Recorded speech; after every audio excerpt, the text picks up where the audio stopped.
오늘 우리가 살펴볼 말씀은 열왕기하 1장의 말씀인데요. 이 열왕기하 1장의 말씀은 좀 안타까운 내용을 담고 있습니다. 이 열왕기하 1장의 말씀은 아합에게 선포되었던 그 심판의 예언, 심판의 선포가 성취되어짐으로 인해서 아합의 가문이 끝나버리는, 아합의 가문, 아합의 왕조가 끝마쳐지는 그 모습들을 우리에게 지금 보여주고 있다라는 것이죠. 저는 오늘 이 말씀을 통해서 하나님의 심판이라는 것이 우리에게 어떠한 의미이고, 이 하나님의 심판을 우리가 어떻게 대해야 하며, 또한 우리는 앞으로 어떻게 살아가야 하는가라는 것들에 대해서 여러분과 함께 나눌 수 있기를 원합니다. 하나님의 심판은 우리가 지금까지 계속 반복적으로 이야기해 왔던 것처럼, 하나님의 심판은 결코 심판의 멸망의 목적이 있는 것이 아니다라고 우리가 말씀을 나누었습니다. 하나님의 심판의 목적은 무엇이라고 말씀을 나눴을까요? 그것은 바로 회복, 회개와 회복이라고 반복적으로 우리가 말씀을 나누었습니다. 그것은 바로 하나님의 사랑의 표현이고, 그 하나님의 사랑이 잘못된 길을 가고 있는 그 사람을 돌아올 수 있도록 하기 위한 하나님의 방법이자 표현이었다라는 것입니다. 오늘 이 말씀도 그런 관점에서 우리가 이해할 때 우리는 이 말씀을 제대로 이해하고, 이 말씀을 통해서 우리에게 주시는 하나님의 뜻을 발견할 수 있다라는 것입니다. 오늘 본문은 이스라엘과 아하시아 왕이 몰락하는 그러한 모습을 우리에게 보여주면서 시작을 하고 있습니다. 우리 1절, 2절의 말씀입니다. 함께 읽겠습니다. 아합이 죽은 후에 모압이 이스라엘을 배반하였더라. 아하시아가 사마리아에 있는 그의 다락 난간에서 떨어져 병들매 사자를 보내어 그들에게 이르되 가서 에그론의 신 바알세붑에게 이 병이 낫겠냐 물어보라 하니라 라고 이야기합니다. 오늘 본문의 처음 부분엔 모압의 배반과 아하시아의 추락, 아하시아가 난간에서 떨어져 병을 얻는 그 장면들이 우리에게 나타나고 있다는 것이죠. 이 모습을 우리가 단순하게 어떤 정치적인, 또 어떤 개인적인 사건으로 바라보아서는 안 된다라는 거예요. 여러분, 모압이 배신했다, 아합이 난간에서 떨어졌다라는 것은 바로 좀 상징적인 의미를 가지고 있는데요. 그것은 바로 아합의 시대로부터 시작되었던 우상 숭배와 하나님을 떠난 이스라엘 백성들의 결과가 그렇게 표현되어지고 있다라는 거예요. 또한 아하시아 역시 그의 아버지인 아합의 전철을 따라서 하나님의 말씀을 따르는 것이 아니라 아합이 섬겼던 그 우상들을 섬기는, 우상을 그대로 따르는 죄악의 길을 따르고 있는 바로 아하시아에게 임한 하나님의 경고이자 영적인 추락을 우리에게 모압의 배신과 그리고 난간에서 떨어진 그 모습으로 우리에게 상징적으로 지금 보여주고 있다라는 것입니다. 하나님의 보호하심이 떠난 나라와 개인은 아무리 겉으로 볼 때는 강해 보이고 무엇인가 되어지는 것처럼 보일지 모르지만, 결국 그들은 혼란에 빠질 수밖에 없고 그들은 점점 쇠퇴할 수밖에 없다라는 것이죠. 이것이 바로 하나님을 떠난 우리 개인이나 공동체의 결과, 모습이라는 것입니다. 지금 나의 모습이 점점 강성해지는 모습이 아니라 점점 쇠퇴해지는 모습이다. 나의 모습이 무엇인가 겉으로 볼 때는 괜찮은 것 같은데 나의 영이 점점 찌그러들고 있는 모습, 점점 낮아지고 왠지 주눅드는 모습이라고 한다면 우리는 나를 돌아봐야 합니다. 내가 영적으로 하나님과 함께 있는 것인지, 아니면 내가 하나님을 떠나 하나님과 관계없는 삶을 살고 있는 것인지를 우리는 돌아봐야 한다라는 것이죠. 오늘 이 모압의 배신과 그리고 아하시아가 추락한 이 장면을 통해서 바로 현재 이스라엘 백성들과 그리고 아하시아의 영적 상태를 우리에게 지금 보여주고 있다라는 것이죠. 이러한 절망적인 상황 속에서 아하시아는 어떠한 모습을 보여줄까요? 우리 2절 말씀인데요, 다시 한번 읽겠습니다. 같이 읽습니다. 시작. 아하시아가 사마리아에 있는 그의 다락 난간에서 떨어져 병들매 사자를 보내며 그들에게 이르되 가서 에그론의 신 바알세불에게 이 병이 낫겠나 물어보라 하니라 라고 말합니다. 지금 난간에서 떨어져 죽게 되었습니다.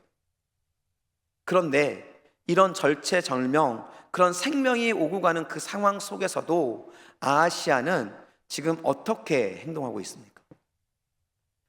이스라엘의 왕이자 이스라엘의 하나님이신 여호와 대신에 지금 그가 믿고 따르고 있는 바로 에글론의 신 바알세불에게 내가 나을지 낫지 않을지를 바로 물어보고 있다라는 거예요. 이것이 바로 아하시아 왕의 영적 상태를 단적으로 보여주고 있는 모습이었다라는 것입니다.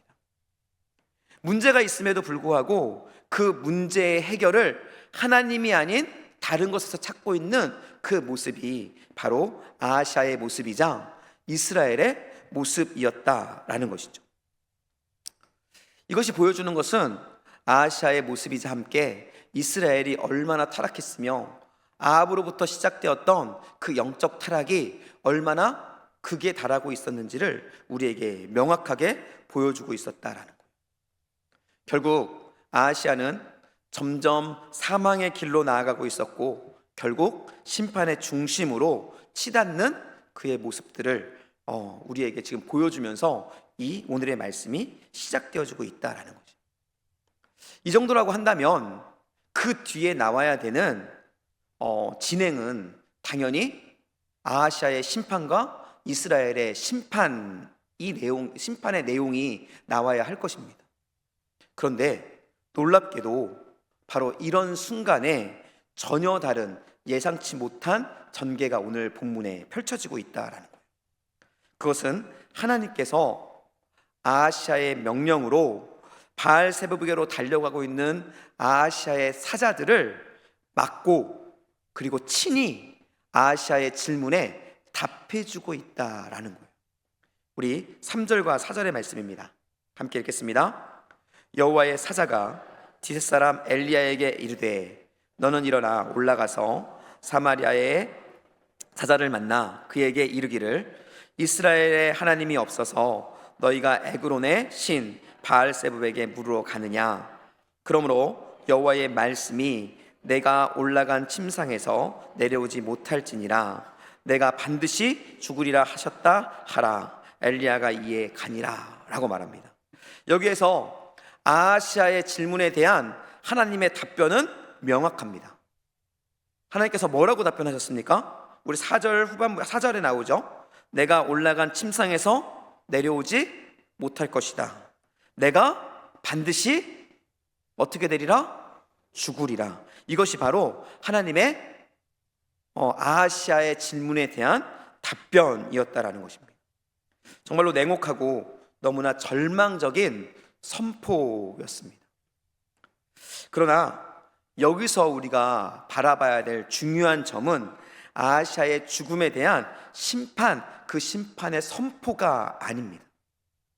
이 말씀에서 우리가 읽었던 방금의 이 본문에서 우리가 중요하게 봐야 할 것은 바로 아하시아의 사자, 더 정확하게는 아하시아가 우상에게 다가가고 우상에게 가고 있는 그것을 하나님께서 친히 막으셨다는 사실이라는 거예요. 우리는 결과, 결론에 관심을 가지고 있지만 오늘 본문에서는 결과, 결론이 아니라 그 결과, 결론의 선포가 있기 전에 있었던 하나의 사건, 바로 하나님께서 아하시아를 막음으로 인해서 우상에게 가지 못하도록 하는 그 장면을 우리에게 지금 보여주고 있다는 것입니다. 여러분, 이것이 우리에게 무엇을 의미하는 것일까요? 하나님께서 왜 아하시아가 우상에게 가는 것을 막고 있느냐라는 거예요. 이유는 하나님께서 여전히 아하시아를 향한 마음이 있었기 때문입니다. 하나님께서는 여전히 아하시아를 향해 너는 나의 백성이고 나의 사람이다 라고 말씀하시면서 아하시아를 우상에게 뺏기지 않겠다고 강력하게 아하시야를 향해 선포하고 있는 거예요. 우상에 간다는 것은 그가 하나님을 떠나 세상으로, 하나님을 떠나 죄악의 길로 가는 것인데, 그것을 하나님께서 여전히 막고 있다. 여전히 아하시야를 향한 하나님의 사랑을 그에게 보여주고 있다라는 것입니다. 이것을 잘 보여주는 말이 오늘 읽었던 본문, 방금 읽었던 본문에 나옵니다. 그것은 바로 이스라엘에 하나님이 없어서라는 말이에요. 여러분, 이스라엘에 하나님이 없어서라는 말이 무엇일까요? 이 말은 나는 여전히 이곳에 있다라는 거예요. 너희를 구원하고 너희를 회복시킬 하나님이 여전히 이곳에 있다라는 것을 하나님께서 말씀하고 있는 것입니다.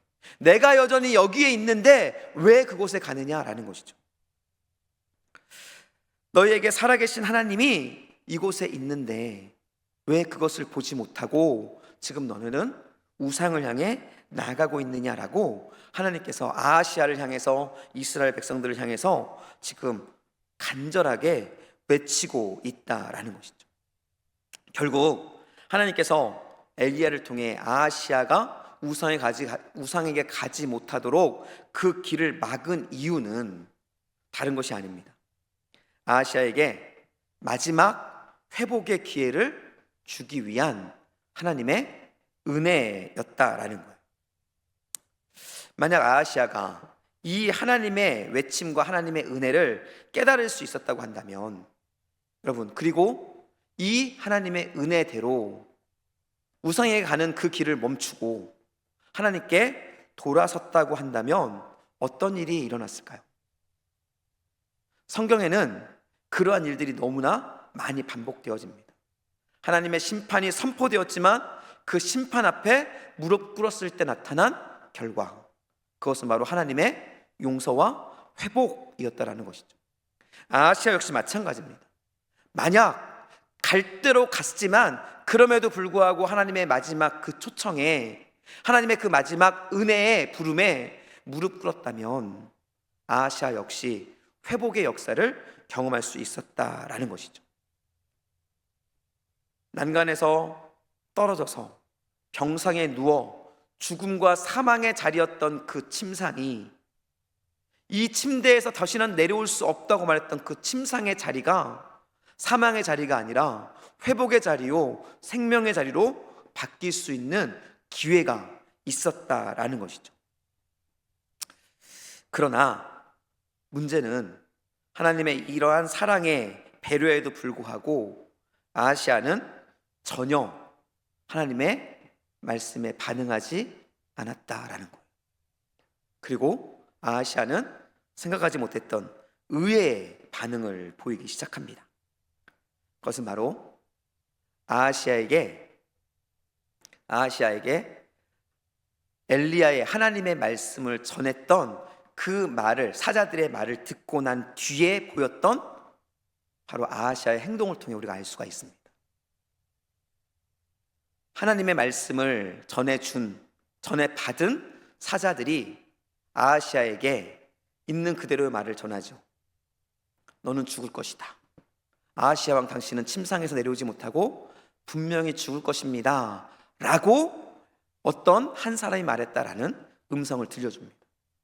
그랬을 때 아하시야의 반응은 이거였습니다. 아하시야는 그 전해주었던 심판의 말씀에 관심이 있었던 것이 아니라 바로 전해준 사람이 누구였느냐에 관심이 있었다는 거예요.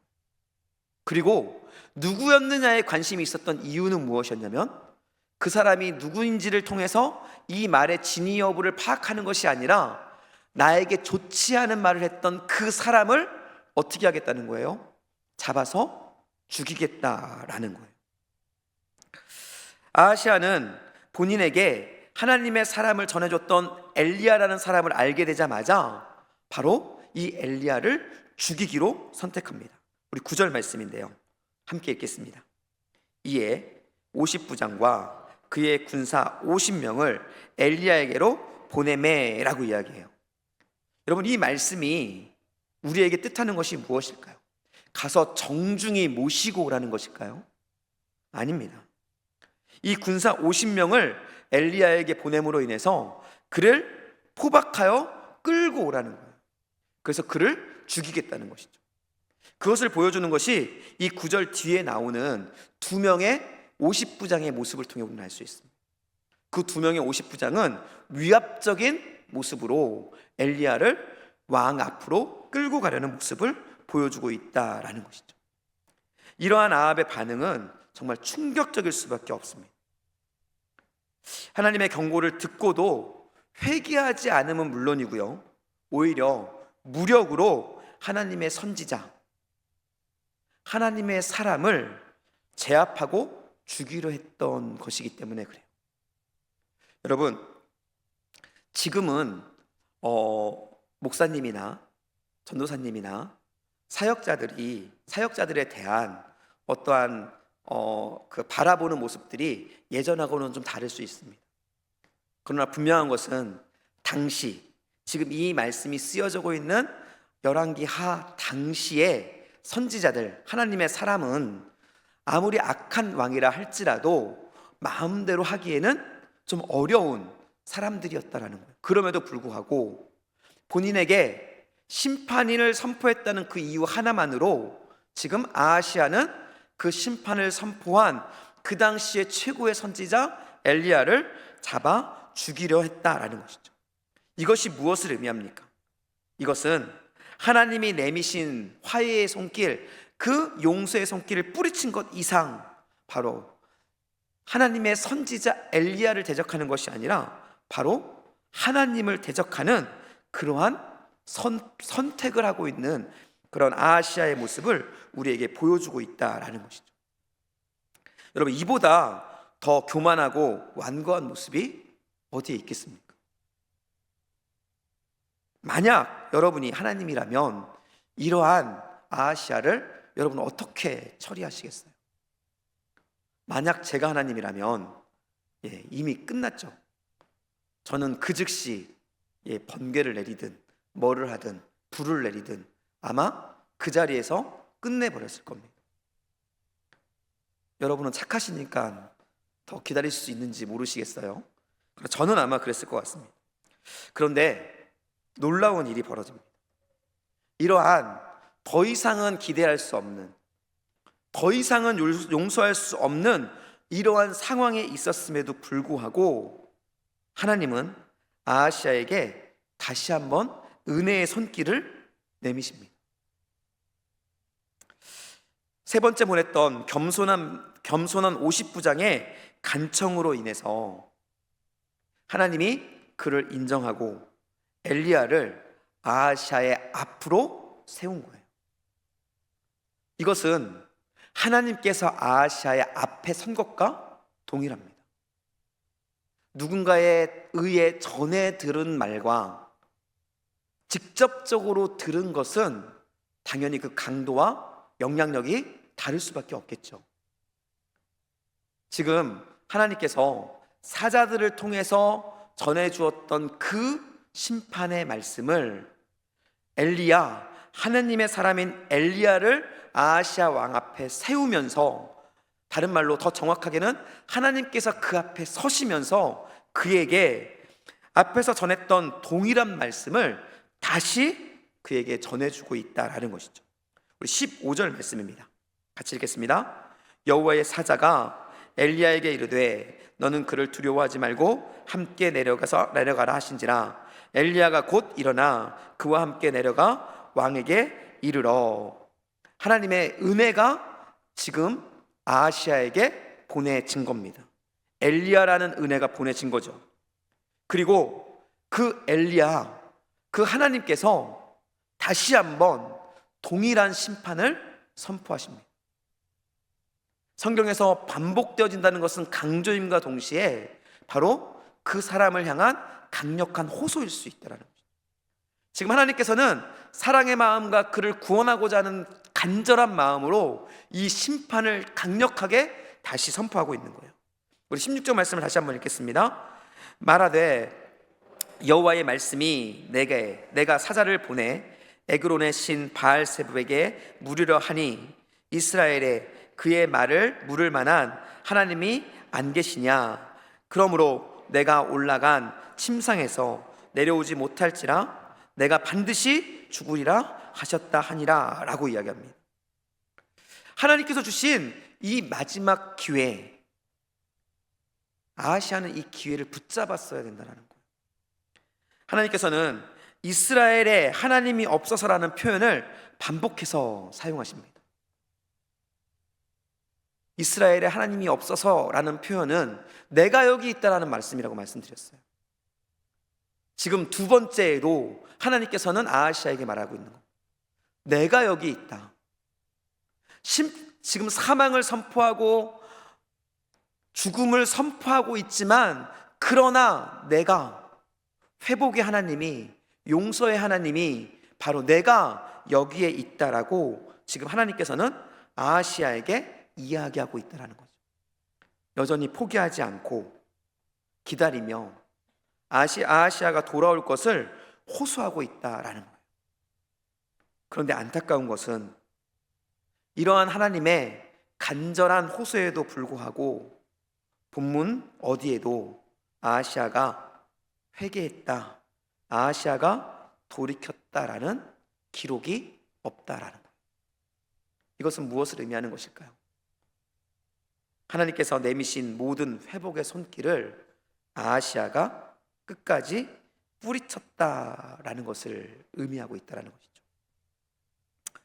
그 결국 이제는 더 이상 미룰 수 없는 그 심판의 순간이 다가왔고, 하나님의 심판이 아하시아에게 임함으로 하나님의 심판이 성취되어지는 모습을 17절 말씀에 우리에게 보여주고 있다는 거죠. 우리 17절 말씀을 함께 읽겠습니다. 왕이 엘리야가 전한 여호와의 말씀대로 죽고 그 아들이 없으므로 여호람이 그를 대신하여 왕이 되니 유다 왕 여호사밧의 아들 여호람의 둘째 해였더라 라고 이야기합니다.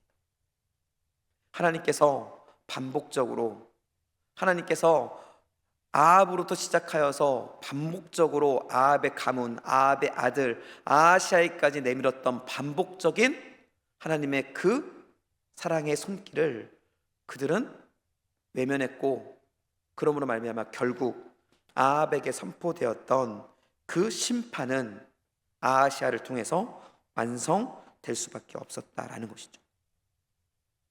이 심판 가운데에 우리가 주의 깊게 살펴봐야 될 말씀이 하나 있습니다.